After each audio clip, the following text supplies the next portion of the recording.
بسم الله الرحمن الرحيم وأذن في الناس بالحج يأتوك رجالا وعلى كل ضامر يأتين من كل فج عميق ليشهدوا منافع لهم ويذكروا اسم الله في أيام معلومات على ما رزقهم من بهيمة الأنعام فكلوا منها وأطعموا البائس الفقير ثم ليقضوا تفثهم وليوفوا نذورهم وليطوفوا بالبيت العتيق.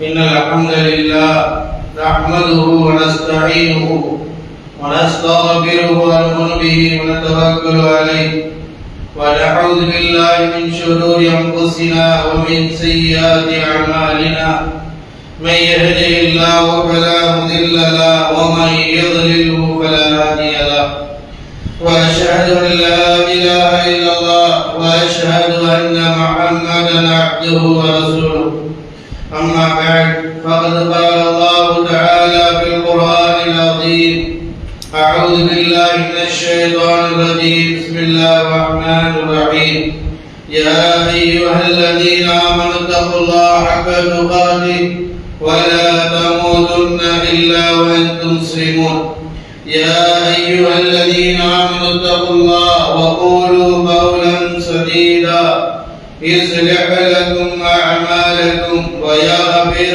لكم ذنوبكم ومن يطع الله ورسوله فقد فاز فوزا عظيما. فأخبر القرآن المجيد بل عجب أن جاءهم منذر منهم فقال الكافرون هذا شيء عجيب أإذا متنا وكنا ترابا ذلك رجع بعيد قد علمنا ما تنقص الأرض منهم وعندنا كتاب حفيظ بل كذبوا بالحق لما جاءهم فهم في أمر مريج.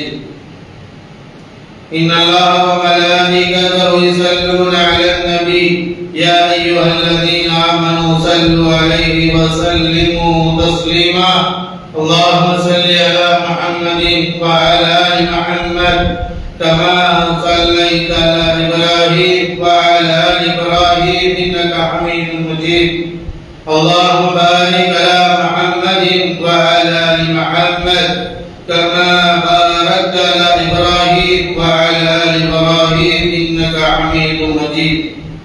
وقال رسول الله صلى الله عليه وسلم فإن خير الحديث كتاب الله وخير الهدي هدي محمد صلى الله عليه وسلم وشر الأمور محدثاتها وكل محدثة بدعة وكل بدعة ضلالة وكل ضلالة في النار. ومن تبعهم بإحسان إلى يوم الدين. ربي اشرح لي صدري ويسر لي أمري واحلل عقدة من لساني يفقهوا قولي. அளவற்ற அருளாளன் நேரற்ற அன்புடையும் ஆகிய எல்லாம் அல்ல ஏக இறைவனின் இனிய திருநாமத்தால் இந்த சிறப்புக்குரிய ஜும்மாவினுடைய முதல் குதுபாவை ஆரம்பம் செய்கிறேன். எல்லாம் அல்ல ஏக இறைவனால் அனுப்பப்பட்ட நபிகள் நாயகம் ஸல்லல்லாஹு அலைஹி வஸல்லம் அவர்கள் மீதும் அன்னார் பின்பற்றிய உத்தம சத்திய சஹாபாக்கள் தாபீன்கள் தபஅ குறிப்பாக சமுதாயத்தில் உள்ள அனைவர்கள் மீதும் அல்லாஹ்வின் கடமையை நிலைநாட்ட அல்லாஹ்விற்கு விருப்பமான இடமான இல்லத்தில் அமர்ந்திருக்கின்ற நம் அனைவர்கள் மீதும் அந்த ஏக இறைவனின் சாந்தியும் சமாதானமும் என்றென்றும் நிகழட்டுமாக. கண்ணியத்திற்குரிய இல்லாமல் அல்லாஹ்வின் நல்லடியார்களே, இல்லாமல் அல்லாஹ்வின் பேரருளால் அவனுடைய மாபெரும் கருணையினால் இவ்வுலகில் நாம் மனித சமுதாயமாக படைக்கப்பட்டு இந்த மனித சமுதாயம் நேர்வழி பெற வேண்டும் என்பதற்காக அல்லாஹ் சுப்ஹானஹு வ தஆலா தூய்மையான இந்த இஸ்லாமிய மார்க்கத்தை மனித சமூகத்திற்கு நேர்வழி காட்டுவதற்காக படைத்தவனை அறிந்து கொள்வதற்காக படைத்தவனை புரிந்து கொள்வதற்காக படைத்தவனுடைய கடமைகளை சரியான முறை நிலைநாட்ட வேண்டும் என்பதற்காகத்தான் அல்லாஹ் சுப்ஹானஹு வ தஆலா இந்த தூய்மையான இஸ்லாமிய மார்க்கத்தை நேர்வழி காட்டுவதற்காக வழங்கியிருக்கிறார். ஏக இறைவனால் வழங்க இறக்கப்பட்ட இந்த மார்க்கத்தின் அடிப்படையாக இருக்கக்கூடிய திருமறை குர்ஆனின் மூலமாகவும் அவனால் அனுப்பப்பட்ட இறுதி தூதர் முஹம்மது ரசூலுல்லாஹ் ஸல்லல்லாஹு அலைஹி வஸல்லம் அவருடைய போதனைகளின் மூலமாகவும் மனிதன் இம்மையுடைய வாழ்க்கையிலே வாழும் பொழுது படைத்தவனை அஞ்சிக் கொள்ள வேண்டும், படைத்தவனுடைய கடமைகளை நிலைநாட்ட வேண்டும். இவ்வாறான வாழ்க்கையை அமைத்துக் கொள்வதன் மூலமாக மட்டுமே தான் நாளை மறுமையில் அல்லாஹ்வுடைய பொருத்தத்தை, அல்லாஹ்வுடைய அந்த கொடுக்கக்கூடிய சொர்க்கத்தை அடைந்து கொள்ள முடியும்.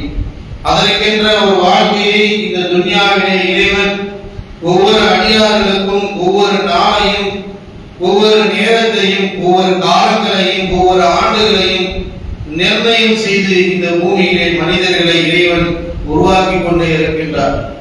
ஏக இறைவனால் உருவாக்கப்பட்ட இந்த மனித சமுதாயம் படைத்த இறைவனை அஞ்சிக் கொள்ள வேண்டும், படைத்தவனாக கொடுக்கப்பட்ட இறை மார்க்கத்தை அறிந்து கொள்ள வேண்டும். ஏக இறைவனால் போதிக்கப்படுகின்ற அந்த போதனையினுடைய அடிப்படையில் நம்முடைய வாழ்க்கையை நாம் அமைத்துக் கொள்ள வேண்டும். எனவேதான் அல்லாஹ் சுப்ஹானஹு வ தஆலா அவருடைய திருமறை குர்ஆனின் மூலமாக மனிதர்களுக்கு ஏராளமான அருள் வளங்களை திறந்துவிட்டு வைத்திருக்கிறார். மனிதன் இபாதத்துகளை செய்வதை போல உலக வாழ்க்கைக்கு தேவையான ரிஸ்கை தேடிக்கொள்ள வேண்டிய கடமையை இறைவன் மனிதர்கள் மீது விதித்திருக்கிறார். எனவேதான் அல்லாஹ் தஆலா சூரா ஜுமாஅிலே சொல்லும் பொழுது ஃபைதா குதியத்திஸ் ஸலாத் ஃபந்தஷிரு ஃபில் அர்த் வப்தகு மின் ஃபضலில்லாஹ் வذ்குருல்லாஹ கதீரன் லஅல்லகும் துஃப்லிஹூன். அல்லாஹ்வுடைய கடமையாக்கப்பட்ட இபாதத்துகளை நீங்கள் செய்து முடித்து விட்டால் ஃபந்தஷிரு ஃபில் அர்த் பூமியிலே நீங்கள் திரிந்து செல்லுங்கள், பரவி செல்லுங்கள். எதற்காக?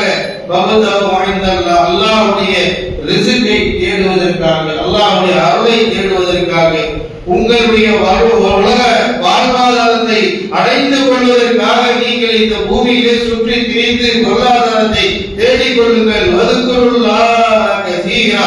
அதே நேரத்தில் அல்லாஹ்வை நீங்கள் மறந்து விடாமல் அதிகம் அதிகம் அவனை நினை கூர்ந்து கொடுங்கள். இவ்வாறு நீங்கள் நடந்து கொண்டால் லஅல்லகும் துஃப்லிஹூன், நீங்கள் வெற்றி பெறுவீர்கள் என்று அல்லாஹ் தஆலா திருமறை குர்ஆனின் மூலமாக மனிதனுடைய வாழ்க்கைக்கு ரிஸ்க் தேவை, பொருளாதார தேவை, அதை தேட வேண்டும், அதை கொடுக்கக்கூடிய பொறுப்பு அல்லாஹ்விடத்தில் இருக்கிறது என்று அல்லாஹ் தஆலா குர்ஆனின் மூலமாக மனிதர்களுக்கு ரிஸ்கை தேடக்கூடிய ஒரு பொறுப்பையும் வகுத்து கொடுத்திருக்கிறார்.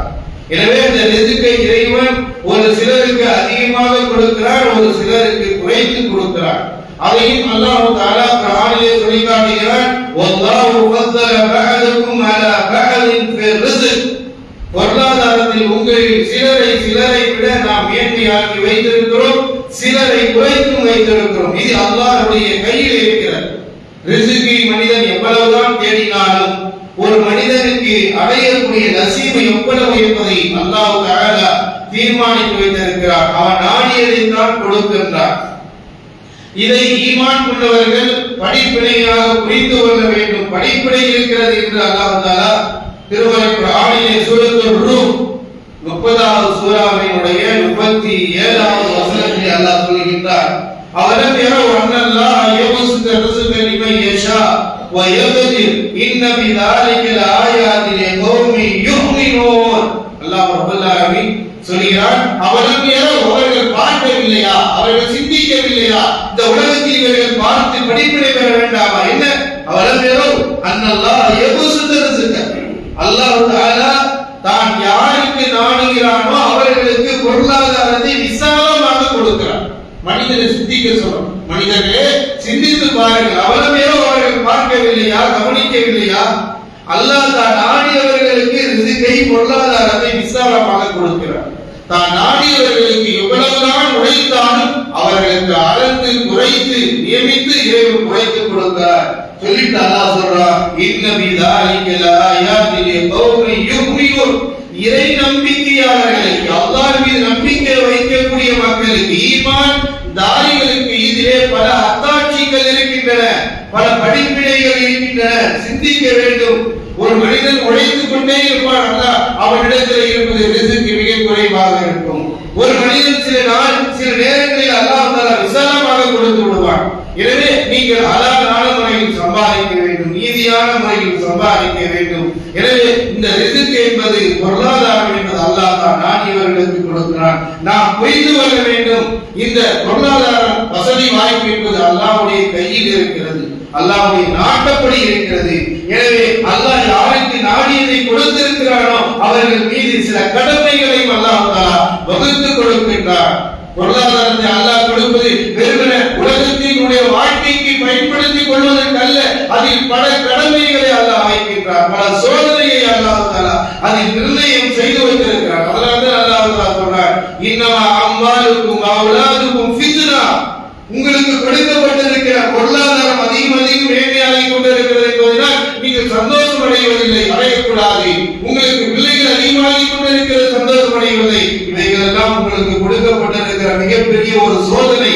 அதிலே நீங்கள் பொருளாதாரத்தை இறை கடமைகளை நிலைநாட்டுவதில் உறுதியாக இருக்கிறீர்களா, அல்லது மனநிச்சையினுடைய அடிப்படையில் அந்த பொருளாதாரத்தை செலவு செய்கிறீர்களா என்று பொருளாதாரத்தை கொடுத்து அல்லாஹ் சோதிக்கிறார். பிள்ளைகளை கொடுத்து அல்லாஹ் உங்களை சோதிக்கிறார். அவர்களை இறைவனுக்கு அஞ்சிய பிள்ளைகளாக உருவாக்குகிறீர்களா, மார்க்கத்தை கற்றுக் கொடுத்த பிள்ளைகளாக உருவாக்குகிறீர்களா, இறை மார்க்கத்தோடு வாழக்கூடிய மக்களாக உருவாக்குகிறீர்களா என்று அல்லாஹ் தஆலா மனிதர்களை இந்த மாதிரியான செல்வங்களை கொடுத்து உங்களை நாம் சோதனையாகத்தான் இதை கொடுத்திருக்கிறோம் என்று அல்லாஹ் நினைவூட்டுகின்றான். மனிதன் இறைவனுடைய அச்சத்தின்பால் திரும்ப வேண்டும். பொருளாதாரம் என்பது இறைவன் கொடுக்கின்ற அது ஒரு சோதனையாக நாம் கருதி இறை கட்டளையின்பால் திரும்ப வேண்டும். அல்லாஹ் சில விதி முறைகளை கடமையாகவும் ஆக்குகிறான். பொருளாதாரத்தை கொடுத்து ஹஜ் போன்ற ஒரு கடமையும், ஜகாத் போன்ற ஒரு கடமைகளையும் செல்வந்தர்கள் மீது அல்லாஹ் விதித்து விடுகிறான். காரணம், மனிதன் இந்த பொருளாதாரத்தை வைத்து இறை கடமையை நோக்கி பயணிக்கின்றானா, துன்யாவை நோக்கி பயணித்துக் கொண்டே இருக்கின்றானா என்ற மிகப்பெரிய ஒரு சோதனையான காலகட்டம். ஏனென்றால் மனிதன் பொருளாதாரம் பெருக பெருக அதை பெருக்க வேண்டும் என்பதில் முயற்சியில் பாடுபடுவான். ஆனால் அதை வைத்து இறை பொருத்தத்தை தேட வேண்டும் என்ற சிந்தனையிலிருந்து அகற்றப்படுவான். ஆனால் இறை நம்பிக்கையாளர்கள் அப்படி ஆகிவிடக் கூடாது என்பதையும் அல்லாஹ் தஆலா, அதனால்தான் இந்த வசனத்தில் அல்லாஹ் சொல்லிட்டு, இன்ன பிதாலிக, நீங்கள் பொருளாதாரத்தை வைத்து எனக்கு கிடைத்து விட்டதை என்று மமதை கொண்டு விடாதீர்கள், பெருமை அடித்து விடாதீர்கள். இன்ன பிதாலிக ஆயத்தில் கோமை யுமினூன், இறை நம்பிக்கையாளர்களுக்கு தான் இதில் படிப்பினை இருக்கிறது, ஈமான்தாரிக்கு தான் படிப்பினை இருக்கிறது. தன்னை சீர்படுத்திக் கொள்ள வேண்டும், தன்னை இறை பயணத்தை நோக்கி ஆக்கிக் கொள்ள வேண்டும் என்பதை உணர்த்துகிறார். அதனால்தான் அல்லாஹ் தஆலா செல்வத்தை கொடுக்கும் பொழுது சேர்த்து அடங்கிய உபதேசத்தையும் கூறுகின்றார். சூரத்துல் கஸஸ் 28வது சூராவினுடைய 77வது வசனத்தில் அல்லாஹ் சொல்றான், வபதகி ஃபீமா ஆதாகல்லாஹு தாரல் ஆখিরা வலா தன்ஸ நஸீபக மினத் துன்யா வஅஹ்சின் கமா அஹ்ஸனல்லாஹு இலைக். வபதகி ஃபீமா ஆதாகல்லாஹு தாரல் ஆখিরা, அல்லாஹ் உனக்கு கொடுத்த ஒன்றை வைத்து நீ மறுமையுடைய வாழ்க்கையை தேடிக்கொள். உனக்கு அல்லாஹ் கொடுத்திருப்பதை வைத்து நீ தேட வேண்டிய விஷயம் பெருக பெருக மேலும் உலகத்தை பெருக்கிக் கொண்டே போவதற்கல்ல, நீ உனக்கு கொடுக்கப்பட்ட ரிஸ்கை வைத்து மறுமையுடைய வாழ்க்கைக்கு ஒரு வீட்டை தேடுவதுதான் உன் மீது கடமை என்று அல்லாஹ் போதிக்கிறார். ஒரு அழகிய மனிதருக்கு, ஈமான் கொண்டவர்களுக்கு அழகான உபதேசத்தை அல்லாஹ் சொல்றான். உனக்கு கொடுக்கப்பட்டிருக்கிற செல்வம் எதற்காக? வீண்விரயம் செய்வதற்கல்ல, தவறான பாதையில் செலவு செய்வதற்கல்ல. உனக்கு கொடுக்கப்பட்ட அந்த செல்வம் வபதகி ஃபீமா ஆதாகல்லாஹு தாரல் ஆখিরা, மறுமையுடைய வாழ்க்கைக்கு வீட்டை தேடிக்கொள், அங்கே வாழ்க்கை சிறப்பாக ஆக்கிக் கொள்வதற்கு தேடிக்கொள். வலா தன்ஸ நஸீபக மினத் துன்யா, உலகத்தில் உன்னுடைய கடமைகளை நீ மறந்து விடாதே, உலகத்தில் செய்ய வேண்டிய நல்ல பணிகளை விட்டு விடாதே என்று அல்லாஹ் தஆலா எச்சரிக்கை செய்கிறார். வஅஹ்சின் கமா அஹ்ஸனல்லாஹு இலைக், அல்லாஹ் உனக்கு எவ்வளவு அழகான உபகாரத்தை செய்திருக்கிறார், எவ்வளவு அற்புதமான வளத்தை, பொருளாதார வளத்தை திறந்து விட்டு வைத்திருக்கிறார். நீ அல்லாஹ்விற்கு அது போன்ற அழகிய வளத்தை, அழகிய நல்ல அமல்களை நீ செய்ய வேண்டாமா? செய்ய வேண்டும் என்று அல்லாஹ் தஆலா குறிப்பிடுகிறார். எனவேதான் ரப்பல் ஆலமீன் செல்வங்கள் கொடுத்தவர்கள், கொடுக்கப்பட்டவர்கள் மீது ஹஜ் என்ற கடமையை இறைவன் வலியுறுத்துகிறான். இதன் மூலமாக நன்மையை அடைய வேண்டும், உங்களுடைய பாவங்கள் மன்னிக்கப்பட வேண்டும், நீங்கள் சொர்க்கத்தை பெற்றே தீர வேண்டும் என்பதை தான் அல்லாஹ் தஆலா ஹஜ்ஜின் மூலமாக பொருளாதாரத்தை கொடுக்கப்பட்டவர்கள் மீது இஸ்லாமிய மார்க்கத்தில் ஒரு கடமை, ஒரு கடமை ஹஜ்ஜை இறைவன் நிலைநாட்டி வைத்திருக்கிறார், கடமையாக ஆக்கி வைத்திருக்கிறார். அந்த கடமையாக்கப்பட்ட ஹஜ்ஜை செய்யாதவர்கள் நாளை மறுமையில் கடுமையான வேதனைக்கு தண்டிக்கப்படுவார்கள் என்பதை இஸ்லாம் நமக்கு எச்சரிக்கையும் அல்லாஹ் சுப்ஹானஹு வ தஆலா சூரத்துல் பக்ரா இரண்டாவது சூராவினுடைய 196வது வசனத்திலே சொல்கிறார் வஅதிமுல் ஹஜ்ஜ வல் உம்ரத லில்லாஹ். நீங்கள் அல்லாஹ்விற்காக படைத்த இறைவனுக்காக கலவற்ற நிலையிலே தூய்மையான நிலையிலே இறை அச்சத்தோடு இஹ்லாஸோடு முழுமையான முறையில் அல்லாஹ்விற்காக ஹஜ்ஜையும் உம்ராவை பரிபூர்ணமான முறையில் நீங்கள் நிலைநாட்டுங்கள் என்று அல்லாஹ் தஆலா தெளிவாக அந்த வசனத்தில் நமக்கு நினைவூட்டுகின்றார். அன்பார்ந்தவர்களே, இறை கடமை ஹஜ்ஜாக இருக்கலாம், உம்ராவாக இருக்கலாம், அது அல்லாஹ்விற்காக முழுமையான முறையில் நீங்கள் நிலைநாட்ட வேண்டும். உங்களுக்கு பொருளாதாரம் வழங்கப்படுவது உங்களுடைய பாவங்கள் அதன் மூலமாக போக்கப்பட வேண்டும். பாவங்கள் அழிக்கப்படுவதற்கு, சொர்க்கத்தை பெறுவதற்கு பொருளாதாரம் கொடுக்கப்பட்டிருக்கிறது. உங்களுடைய வாழ்க்கையில் தேவையற்ற செயல்களை செய்வதற்கு அல்ல என்று திட்டவட்டமாக அல்லாஹ் தஆலா நமக்கு நினைவூட்டுகின்றான். பொருள் வளம் என்பது இறைவனால் கொடுக்கப்படுகிற மிகப்பெரிய ஒரு அருள்கொடை. அந்த அருள்கொடையின் மூலமாக இறை பொருத்தத்தை தேடிக்கொள்ள வேண்டும். மறுமையினுடைய வாழ்க்கையில் இறை இல்லத்தை தேடிக்க, மறுமையினுடைய அல்லாஹ்விடத்தில் சொர்க்கத்தில் வீட்டை கட்டுவதற்கான படிகளில் நீங்கள் ஈடுபட வேண்டும் என்று அல்லாஹ் தஆலா நினைவூட்டிதான் இந்த ஹஜ் என்பதை கடமையாக ஆக்குகிறார். மேலும் அல்லாஹ் சுப்ஹானஹு வ தஆலா ஹஜ்ஜினுடைய கடமையை பற்றி, அதனுடைய மகத்துவத்தை பற்றி ஆல இம்ரான் 3வது சூராவினுடைய 96வது வசனத்திலே அல்லாஹ் ரப்பல் ஆலமீன் குறிப்பிடுகிறார். இன்ன அவ்வல பைத்தின் ஊதிஅ லின்னாஸ் லல்லதி பி மக்கா முபாரக்கும் வ ஹுதல் லில் ஆலமீன் ஃபீஹி ஆயாத்துன் பையினாத்துன் மகாம இப்ராஹீம் வ மன் தகலஹு கான ஆமினா வ லில்லாஹி லின்னாஸ். மனிதர்கள் படைத்த அல்லாஹ் ஒருவனை மட்டும் அடிபணிய வேண்டும் என்கின்ற ஒரே கொள்கை அங்கே உணர்த்தப்படுகிறது. சகோதரத்துவத்தை நிலைநாட்டப்படுகிறது. எந்த ஏற்றத்தாலும் கிடையாது என்பதை நிலைநாட்டுகின்ற வழிமுறை அங்கே உருவாக்கப்படுகிறது. அது மட்டுமல்ல, ஃபீஹி ஆயாத்துன் பையினாத்துன் மகாம இப்ராஹீம், அந்த மக்கா கஅபத்துல்லாஹ்விற்கு அருகில் உங்களுக்கு மிகப்பெரிய மகாம இப்ராஹீம், இப்ராஹிம் அலைஹிஸ்ஸலாம் என்ற இடத்தை அல்லாஹ் தஆலா வத்தது இப்ராஹிம் முஸல்லா, அவர்கள் இந்த இடத்தை நீங்கள் தொழுமிடமாக ஆக்கி கொள்ளுங்கள் என்று அல்லாஹ் தஆலா கட்டளை பிறப்பித்திருக்கிறார். அங்கே பல அற்புதங்கள் இருக்கிறது, பல அத்தாட்சிகள் இருக்கின்றன என்று அல்லாஹ் கூறுகிறார். ஒமன் தகலஹு கான ஆமினா, அப்படிப்பட்ட ஹரம் ஷரீஃபுக்குள் யார் உள்ளே நுழைந்து விடுகிறார்களோ அவர்கள் அபயம் பெற்று விட்டார்கள், பாதுகாப்பு பெற்று விட்டார்கள். இப்படியான ஒரு இடத்தை உலகத்தில் அல்லாஹ் சொல்லி இருக்கிறான் என்று சொன்னார். அது ஹரம் கஅபத்துல்லாஹி தான் அல்லாஹ் சொல்கிறார். ஒமன் தகலஹு, அப்படிப்பட்ட அந்த ஹரம் ஷரீஃபுக்குள் யார் நுழைந்து விடுகிறார்களோ அவர்கள் பாதுகாப்பும் அபயம் பெற்று விட்டார்கள் என்று அல்லாஹ் குறிப்பிடுகிறார். ஒவ்வொரு அடியார்களாகிய நாம் நேசிக்க வேண்டும். குறிப்பாக செல்வம் படைத்தவர்கள் அந்த இடத்திற்கு செல்ல வேண்டும் என்கின்ற ஆர்வத்தை உருவாக்கி கொள்ள வேண்டும். அதை நிலைநாட்டுவதில் உறுதியாக இருக்க வேண்டும். அப்படிப்பட்ட ஒரு பாக்கியத்தை அல்லாஹ் வைத்திருக்கிறார். அதே நேரத்தில் ஒமன் கபர, எவர்கள் நிராகரிக்கிறார்களோ, அதை புறக்கணிக்கிறார்களோ, ஃபைனல்லாஹ் கனீயுன் அனில் ஆலமீன், அல்லாஹ் தஆலா உலகத்தார் எல்லோரையும் விட்டு அவன் தேவையற்றவனாக இருக்கிறான். எனவே இந்த உலக வாழ்க்கையில் அல்லாஹ் தஆலா செல்வத்தை கொடுக்கின்ற பொழுது உங்கள் மீது வலில்லாஹி அலன் நாஸி ஹஜ்ஜுல் பைத், செல்வம் கொடுக்கப்பட்டு உடல் ஆரோக்கியம் இருக்கின்ற அந்த மக்கள் கஅபத்துல்லாஹ்விற்கு சென்று ஹஜ் செய்ய வேண்டும் என்பதை அல்லாஹ் தஆலா கடமையாக ஆக்குகிறான். காரணம், இந்த செல்வத்தின் மூலமாக உங்களுடைய பாவங்கள் மன்னிக்கப்பட வேண்டும், உங்களுக்கு நாளை மறுமையில் சொர்க்கம் கொடுக்கப்பட வேண்டும் என்பதை அல்லாஹ் விரும்புகிறான். அதனால்தான் நபிகள் நாயகம் ஸல்லல்லாஹு அலைஹி வஸல்லம் அவர்கள் நமக்கு இதற்கான எவ்வளவு மகத்துவம் மிக்கது, சிறப்பு மிக்கது, எவ்வளவு நன்மைகள் என்பதை அல்லாஹ்வுடைய தூதர் நமக்கு தெளிவுபடுத்துகிறார்கள். அல்லாஹ்வுடைய தூதர் ஸல்லல்லாஹு அலைஹி வஸல்லம் அவர்கள் ஒரு முறை மக்களிடத்தில் சொன்னார்கள், ஐயுஹன் நாஸ், மனிதர்களே, கத் ஃபரதல்லாஹு அலைக்குமுல் ஹஜ்ஜ ஃபஹஜ்ஜு, அல்லாஹ் உங்கள் மீது ஹஜ்ஜை கடமையாக ஆக்கியிருக்கிறான், எனவே நீங்கள் ஹஜ்ஜை நிலைநாட்டுங்கள் என்று சொன்னார்கள். வகால ரஜுலுன், அந்த ஒரு மனிதர் எழுந்து கேட்டார், யா ரசூலுல்லாஹ் அகுல்ல ஆமி, ஒவ்வொரு ஆண்டும் நாங்கள் செய்ய வேண்டுமா என்று கேட்டார். ஃபஸகத நபி ஸல்லல்லாஹு அலைஹி வஸல்லம், அல்லாஹ்வுடைய தூதர் மௌனம் காத்தார்கள். 3 முறை திரும்ப திரும்ப கேட்கும் பொழுதும் அல்லாஹ்வுடைய தூதர் மௌனம் காத்துவிட்டு 4வது முறையாக அல்லாஹ்வுடைய தூதர் அந்த தோழருக்கு புரிய வைத்தார்கள். லவ் குன்து நஅம் ல வஜபத் மஸ்ததஅது, அல்லாஹ்வுடைய தூதருடைய வார்த்தையை வலுவ பாருங்க. நான் நஅம் என்று சொல்லிவிட்டால் ஒவ்வொரு ஆண்டும் தான் செய்ய வேண்டும் என்று நான் உங்களுக்கு கூறிவிட்டால் அது கடமையாக்கப்பட்டிருக்கு. நபியினுடைய வார்த்தைக்கு எவ்வளவு வலு இருக்கிறது, உயர்வு இருக்கிறது என்பதை நாம் நன்றாக புரிந்து கொள்ள வேண்டும். நபியுடைய நபிமொழிகளை புறக்கணிக்கக்கூடிய மக்கள், நபி வழியை புறக்கணிக்கக்கூடிய மக்கள், ஹதீஸ்களை புறக்கணிக்கக்கூடிய மக்கள், அல்லாஹ்வுடைய தூதருடைய வார்த்தையை உதாசீனப்படுத்தக்கூடிய மக்கள் அழகான முறையை விலகிக் கொள்ள வேண்டும். அல்லாஹ்வுடைய தூதருடைய வார்த்தை எவ்வளவு அழுத்தமாக இருக்கிறது.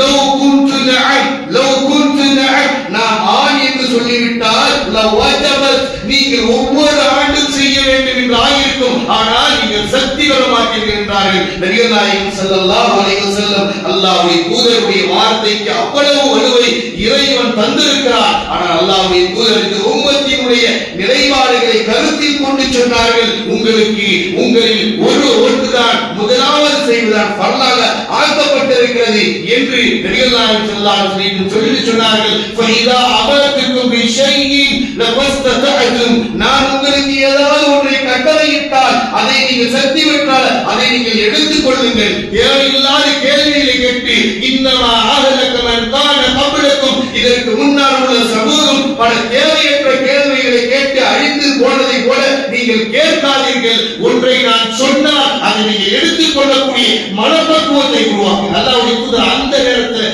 அந்த நபி தோழர்களுக்கு முன்னால் அல்லாஹ்வுடைய தூதர் எப்படிப்பட்ட வார்த்தையை கூறுகிறார்கள், எந்த ஒன்றை செய்ய வேண்டும் என்று நான் உங்களுக்கு கட்டளையிடுகிறேனோ அதை நீங்கள் எடுத்துக் கொள்ளுங்கள். அதே நேரத்தில் ஃபைதா நஹைதுக்கும் அன் ஷைஇன் ஃபதஊஹு, ஒன்றை நான் தடை விதித்தால், ஒன்றை நான் தடுத்திருந்தால் அதை நீங்கள் விட்டு விடுங்கள் என்றார்கள் நபிகள் நாயகம் ஸல்லல்லாஹு அலைஹி வஸல்லம். அல்லாஹ்வுடைய தூதர் இந்த உம்மத்திற்கு, அல்லாஹ்வுடைய தூதர் ஸல்லல்லாஹு அலைஹி வஸல்லம் இந்த உம்மத்தை பாதுகாப்பதற்கு, இந்த உம்மத்தில் உள்ளவர்கள் அல்லாஹ்வுடைய தூதருடைய வார்த்தைக்கு கீழ்ப்படிய வேண்டும், நபியினுடைய வார்த்தைக்கு கட்டுப்பட வேண்டும் என்பதற்காக அல்லாஹ்வுடைய தூதர் ஸல்லல்லாஹு அலைஹி சொன்னார்கள், ஒன்றை நான் சொல்லும்போது நீங்கள் எடுத்துக்கொண்டார்கள். எனவேதான் அன்பிற்குரிய அல்லாஹ்வின் நல்லடியார்களே, ஹஜ்ஜை அல்லாஹ் தஆலா வாழ்நாளில் ஒரு முறை கடமையாக ஆக்கியிருக்கின்றான். செல்வம் படைத்தவர்கள் கண்டிப்பாக செய்ய வேண்டும். அவரவர்களுடைய மனசாட்சிக்கு தெரியும், அல்லாஹ் தஆலா அதை செய்யக்கூடிய பாக்கியத்தை நமக்கு கொடுத்திருக்கிறார். எனவேதான் நபிகள் நாயகம் ஸல்லல்லாஹு அலைஹி சொன்னாங்க, மன் அராத ஹஜ்ஜ ஃபதஅஜ்ஜலு,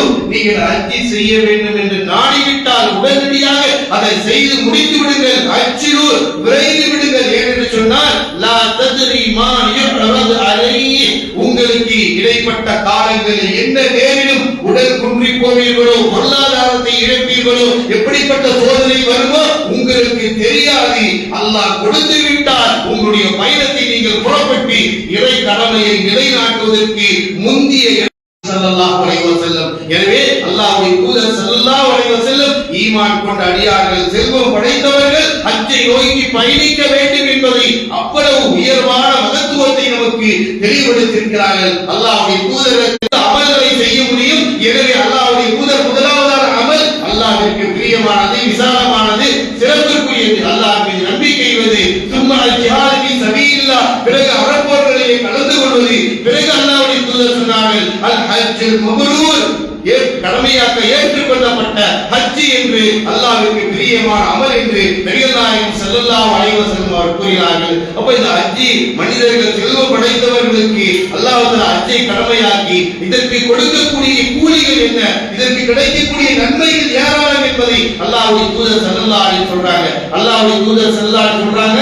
மன் ஹஜ்ஜ லில்லாஹ் ஃபலம் யர்ஃபுஸ் வலம் யஃஸுர் ரஜஅ கயௌமி வலதத்து உம்முஹு, ஒரு அடியான் அல்லாஹ்விற்காக வேண்டி, அல்லாஹ்விற்காக வேண்டி, அல்லாஹ்வுடைய பொருத்தத்திற்காக வேண்டி ஹஜ்ஜியுடைய கடமை ஹஜ்ஜை செய்கின்றாரோ, அவர் தன்னுடைய அந்த பயணத்தின் பொழுது தன் மனைவியோடு சேராமல் இருக்கின்றாரோ, வலம் யஃஸுக், எந்த விதமான கெட்ட வார்த்தைகளையும் பேசவில்லையோ, இந்த பயணம் மேற்கொள்ளும் பொழுது இதுபடியான ஒழுக்கங்களை கண்டிப்பாக பேணி காக்க வேண்டும். அப்பொழுதுதான் அல்லாஹ்வுடைய தூதர் சொல்றாங்க, ரஜஅ கயௌமி வலதத்து உம்முஹு, ஒரு குழந்தை அன்று பிறந்தால் அந்த குழந்தை எப்படி பாவமற்ற நிலையில் இருக்கிறதோ அது போன்று ஒரு அடியான் அல்லாஹ்விற்காக ஹஜ் செய்துவிட்டு திரும்பும் பொழுது அவனுடைய உடல், அவனுடைய உள்ளம் பாவங்கள் மன்னிக்கப்பட்டு சுத்தப்படுத்தப்பட்டு குழந்தையை போன்று திரும்பி வருகிறார் என்றார்கள் நபிகள் நாயகம் ஸல்லல்லாஹு அலைஹி வஸல்லம். எனவே அந்த பொருளாதாரத்தை இறைவன் கொடுப்பது, இது போன்ற கடமைகளை நோக்கி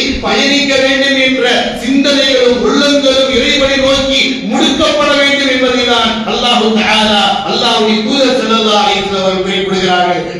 அல்லாஹ்வுடைய தூதர் ஸல்லல்லாஹு அலைஹி சொன்னார்கள் அல் உம்ரா இலல் உம்ரா கஃபாரத்து லிமா பைனஹுமா வல் ஹஜ்ஜுல் மப்ரூர் லைஸ லஹு ஜஸாஉன் இல்லா ஜன்னah. ஒரு அடியான் உம்ரா செய்கிறார், அடுத்த உம்ரா செய்கிற பாக்கியங்களை அல்லாஹ் எப்பொழுது கொடுக்கிறானோ அதுவரை இடைப்பட்ட காலங்களில் மனிதன் செய்கிற பாவத்தை அல்லாஹ் தஆலா மன்னித்து விடுகிறான் என்றார்கள் நபிகள் நாயகம் ஸல்லல்லாஹு அலைஹி வஸல்லம். அதே நேரத்தில் அல் ஹஜ்ஜுல் மப்ரூர் கடமையாக்கப்பட்ட ஏற்றுக்கொள்ளப்பட்ட ஹஜ் யார் செய்கிறார்களோ லைஸ லஹு ஜஸாஉன் இல்லா ஜன்னah, அதற்கு அல்லாஹ் கொடுக்கக்கூடிய கூலி ஒன்றுதான், சொர்க்கம் தான் என்றார்கள் நபிகள் நாயகம் ஸல்லல்லாஹு அலைஹி வஸல்லம். அந்த சொர்க்கத்தை அடையதான் இந்த பூமியிலே 60 ஆண்டு காலம் 70 ஆண்டு கால வாழ்க்கையை இறைவன் கொடுக்கிறான். ஆனால் செல்வதற்கு எளிமையாக அடையக்கூடிய நசீபை அல்லாஹ் வகுத்து கொடுக்கிறான். அந்த வகுத்துவத்தை உணராத மனிதர்கள் உலகத்தில் வாழக்கூடியதை நாம் பார்க்கிறோம். எனவே அந்த உலகத்தை உணர்த்துவதற்காகத்தான் அல்லாஹ்வுடைய ரப்புல் ஆலமீன் ஹஜ் என்ற கடமையை கொடுத்து இதன் மூலமாக உங்களுடைய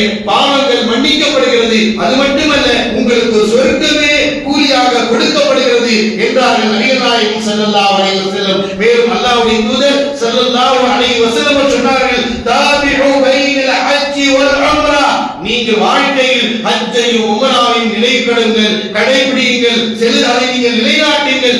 ஏன் என்று தெரியுமா? ஃபஇன்னஹுமா யன்ஃபியானி அல் ஃபக்ர் வல் ذுனூப், அது உங்களுடைய வறுமையை போக்கிவிடும், உங்களுடைய பாவங்களை போக்கிவிடும். கமா யன்ஃபில் கைர் வ கபதல் ஹதீத் வல் ذهب வல் ஃபிضா, எவ்வாறு ஒரு இருப்பில் இருக்கின்ற அந்த கெட்ட செய்திகள், அந்த இருப்பில் இருக்கின்ற துருகள், தங்கத்தில் இருக்கின்ற அழுக்குகள், வெள்ளியில் இருக்கின்ற அழுக்குகள் அது நிலைநாட்டப்படும் பொழுது சுத்தப்படுத்தப்படுகிறதோ, அதில் இருக்கின்ற அழுக்குகள் போய்விடுகின்றதோ, அது போன்று ஒரு அடியான் ஹஜ்ஜோ உம்ராவோ செய்கின்ற பொழுது அவனுடைய பாவங்கள் அப்படி அழுக்காய் போக்கப்படுகிறது என்றார்கள் நபிகள் நாயகம் ஸல்லல்லாஹு அலைஹி வஸல்லம். இவ்வளவு பெரிய உயர்வையும் மகத்துவத்தையும் தான் இஸ்லாம் ஹஜ்ஜின் மூலமாக கொடுக்கிறது என்றால், செல்வம் பெற்றவர்கள் தன்னுடைய சிந்தனையை முழுமையாக அல்லாஹ்வை நோக்கி வருடத்தில் ஒரு முறை, தன்னுடைய வாழ்க்கையில் ஒரு முறை இந்த ஹஜ்ஜை நோக்கி பயணிக்க வேண்டும் என்பதை இஸ்லாம் வலியுறுத்துகிறது. மேலும் நபிகள் நாயகம் ஸல்லல்லாஹு அலைஹி வஸல்லம் இந்த ஹஜ்ஜினுடைய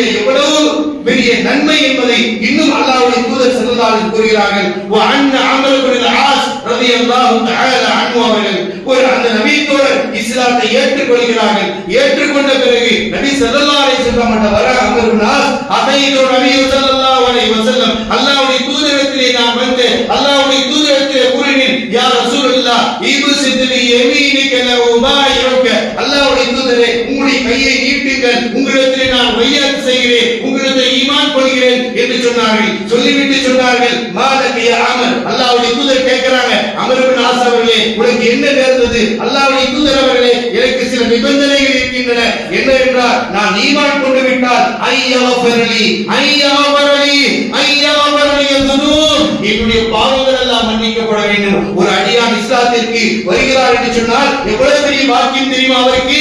அவர் அல் இஸ்லாம் யஹ்தி மா கான கப்லஹு, ஈமான் கொள்வதற்கு முன்னால் அவர் எவ்வளவு பெரிய பாவங்கள் செய்திருந்தாலும் அந்த பாவங்கள் எல்லாம் மன்னிக்கப்படும் என்றார்கள் நபிகள் நாயகம் ஸல்லல்லாஹு அலைஹி வஸல்லம். இஸ்லாம் அல்லாத சகோதரர்களுக்கு நாம் இஸ்லாத்தை பற்றி சொல்லும் பொழுது அவர்களுக்கு சொல்ல வேண்டும், நீங்கள் ஈமான் கொண்டு விட்டால், இறை நம்பிக்கை கொண்டு விட்டால், நீங்கள் இதற்கு முன்னால் எப்படிப்பட்ட பாவங்களை செய்தீர்களோ அந்த பாவங்களை எல்லாம் அல்லாஹ் தஆலா மன்னித்து விடுவார் என்று நபிகள் நாயகம் ஸல்லல்லாஹு அலைஹி வஸல்லம் அவர் கூறினார்கள். வல் ஹிஜ்ரத்து யஹ்தி மா கான கப்லஹா, எவர் ஒருவர் அல்லாஹ்விற்காக வேண்டி ஹிஜ்ரத் செய்கிறாரோ அவருடைய முன் செய்த பாவங்கள் மன்னிக்கப்படுகின்றார்கள் நபிகள் நாயகம் ஸல்லல்லாஹு அலைஹி வஸல்லம். அந்த அபூ நாசிரே மூன்றாவதாக சொன்னார்கள், வல் ஹஜ்ஜுல் மப்ரூர், கடமையாக்கப்பட்ட ஹஜ்ஜை ஒருவர், ஏற்றுக்கொள்ளப்பட்ட ஹஜ்ஜை ஒருவர் செய்வார் என்று சொன்னார், யஹ்தி மா கப்லஹு, அவர் முன் செய்த பாவங்கள் எல்லாம் மன்னிக்கப்படுகிறது என்றார்கள் நபிகள் நாயகம் ஸல்லல்லாஹு அலைஹி வஸல்லம்.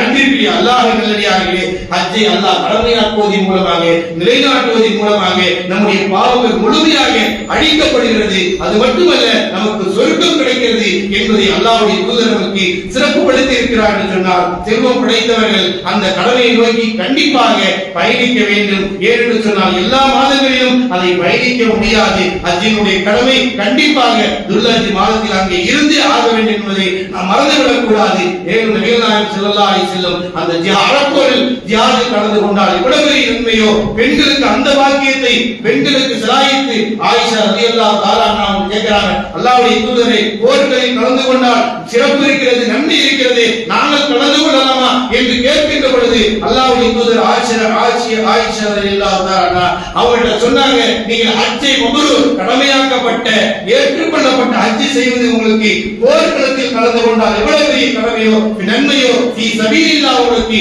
அப்படிப்பட்ட நன்மை என்று நபிகள் நாயகம் ஸல்லல்லாஹு அலைஹி வஸல்லம் சொன்னார்கள். அதே போன்று வயது முதிர்ந்தவர்கள், வயதானவர்கள், சிறுவர்கள், பெண்கள் இவர்கள் எல்லாம் ஹஜ்ஜை நிலைநாட்டும் பொழுது அவர்கள் போருடைய களத்தில் கலந்து கொண்டால் எவ்வளவு பெரிய ஒரு நன்மை கிடைக்குமோ அப்படிப்பட்ட ஒரு நன்மை இவர்களுக்கு கிடைக்கும் என்பதை நபிகள் நாயகம் ஸல்லல்லாஹு அலைஹி வஸல்லம் அவர்கள் குறிப்பிட்டிருக்கிறார்கள்.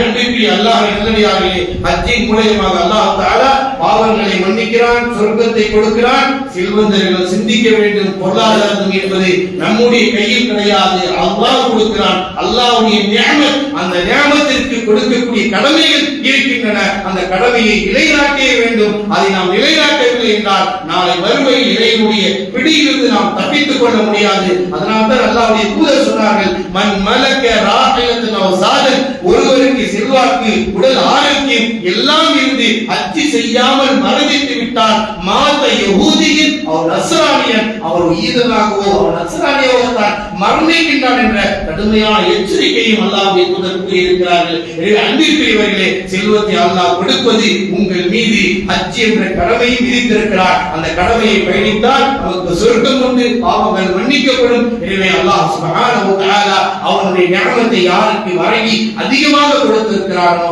அவர்கள் இறையிலத்தை நோக்கி நிச்சயமாக அல்லாஹ் காபத்துல்லாஹை நோக்கி ஹஜ்ஜினுடைய கடமையை நிலைநாட்டுவதற்கு செல்வோம் என்று சொன்னார். நிச்சயமாக அல்லாஹ் தஆலா பாவங்களை மன்னிக்கக்கூடியவனாகவும் சொர்க்கத்தை கொடுக்கக்கூடியவனாக இருக்கிறான். அப்படிப்பட்ட அமலை செய்யக்கூடிய மக்களாக அல்லாஹ் தஆலா நம் அனைவரையும் ஆக்கிய புரிவானாக. ஆமீன். வாஹிரு தஅவானா அல்ஹம்துலில்லாஹி ரப்பில் ஆலமீன்.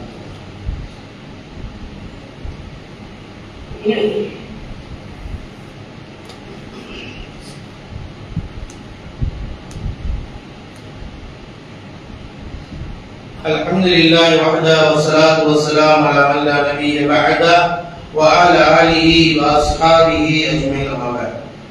வெளியிடக்கூடிய அல்லாஹ் சுப்ஹானஹு வ தஆலா அவருடைய திருமறை குர்ஆனின் மூலமாகவும் நபி ஸல்லல்லாஹு அலைஹி வஸல்லம் அவருடைய போதனைகளின் மூலமாகவும் செல்வந்தர்களுக்கு அல்லாஹ் தஆலா செல்வத்தின் மூலமாக எவ்வளவு ஒரு உயர்வையும் அந்தஸ்தையும் மறுமையுடைய வாழ்க்கையில் அல்லாஹ் தஆலா கொடுக்கக்கூடிய அழகிய வழிமுறையை நமக்கு கற்றுக் கொடுத்திருக்கிறார். தேவனுக்கு ஹஜ்ஜிக்கு செல்லக்கூடிய சகோதர சகோதரிகள் அந்த அரபாவுடைய தினத்தில் மிக உயர்ந்த ஒரு பிரார்த்தனையை அல்லாஹ்வுடைய தூதர் ஸல்லல்லாஹு அலைஹி வஸல்லம் அவர்கள் நமக்கு கற்றுக் கொடுத்திருக்கிறார்கள். அந்த அரபா தினத்தில் நான் கேட்கக்கூடிய பிரார்த்தனையில் சிறந்த பிரார்த்தனை என்று நபிகள் நாயகம் ஸல்லல்லாஹு கைரு துஆ அரபா. உலகத்திலேயே துஆக்களில் சிறந்த துஆ அரபா தினத்தில் ஓதப்படுகின்ற துஆ. ஏனென்றால் வகைரு மா குன்து அனா வ நபியுன மின் கப்லி, அல்லாஹ்வுடைய தூதர் ஸல்லல்லாஹு அலைஹி வஸல்லம் நானும் சரி எனக்கு முன் சென்ற நபிமார்களும் சரி அந்த அரபாவுடைய தினத்தில் ஓதிய துஆ பிரார்த்தனை மிக முக்கியமானது. அதை நாம் அல்லாஹ்விடத்தில் ஓதி கேட்க வேண்டும். லா இலாஹ இல்லல்லாஹு வஹ்தஹு லா ஷரீக லஹு லஹுல் முல்கு வ லஹுல் ஹம்து வ ஹுவ அலா குல்லி ஷைஇன் கதீர் என்பதை நபிமார்கள் கேட்டிருக்கிறார்கள். எனவே இந்த பிரார்த்தனையை நாம் அரபாவுடைய தினத்தில் அதிகம் ஓத வேண்டும் என்பதை நபிகள் நாயகம் ஸல்லல்லாஹு அலைஹி வஸல்லம் கற்றுக் கொடுத்திருக்கிறார்கள் சொன்னால், அன்பிற்குரிய அல்லாஹ்வின் நல்லடியார்களே, இறுதி தூதரால் போதிக்கப்பட்ட இது போன்ற பிரார்த்தனைகளை என்றும் நம்முடைய உள்ளத்தில் சுமந்து கொண்டு நாவினால் முடியக்கூடிய சமூகமாக, நினைவு கூறக்கூடிய சமூகமாக இருந்தால் நிச்சயமாக இணை வைப்பிலிருந்து வெளியே வர முடியும். இணை வைப்பிலிருந்து வரக்கூடிய அவ்வளவு உயர்வான வார்த்தை தான் லா இலாஹ இல்லல்லாஹ் வஹ்தஹு, வணக்கத்திற்குரியவன் அல்லாஹ்வை தவிர வேறு யாரும் இல்லை. வஹ்தஹு, அவன் தனித்தவன். லா ஷரீக லஹு, அவனுக்கு எந்த இணையுமே கிடையாது. இந்த கலிமத்தை தௌஹீதை ஒரு அடியான் விளங்கி, ஒரு மூமின் விளங்கிக் கொண்டால் நிச்சயமாக படைத்தவனை விட்டு படைப்பிடங்களை நோக்கி பயணிக்க மாட்டான். படைத்தவனை விட்டு மரங்களிலும் மரத்தடிகளிலும் இடங்களிலும் கபறுகளில் விழுந்து கிடக்க மாட்டார். அவ்வளவு உயர்மிக்க வார்த்தையை தான் அல்லாஹ்வுடைய தூதர் ஸல்லல்லாஹு அலைஹி வஸல்லம் கற்றுக் கொடுத்தார்கள். லா இலாஹ இல்லல்லாஹ் வஹ்தஹு லா ஷரீக லஹு லஹுல் முல்கு வ லஹுல் ஹம்து. அனைத்து ஆட்சி அதிகாரம் அல்லாஹ்விடத்தில் இருக்கிறது. உண்மையிலேயே புகழுக்கு சொந்தக்காரன் அல்லாஹ் மட்டும்தான். அலா குல்லி ஷைஇன் கதீர். அனைத்து பொருட்களின் மீதும் அனைத்து செயல்பாடுகளின் மீதும் அல்லாஹ் ஒரு சக்தி பெற்றவனாக இருக்கிறான் என்ற ஒரு ஆழமான பிரார்த்தனையை தான் அல்லாஹ்வுடைய தூதர் அரஃபா பேருரையில் கேட்கும்படி நமக்கு வழி. இந்த பிரார்த்தனையை கேட்போம் என்றால் நிச்சயமாக அல்லாஹ் தஆலா மிக உயர்வை அந்தத்தை தரக்கூடியவனாக இருக்கிறார். இறைவன் இறுதி தூதரால் போதிக்கப்பட்ட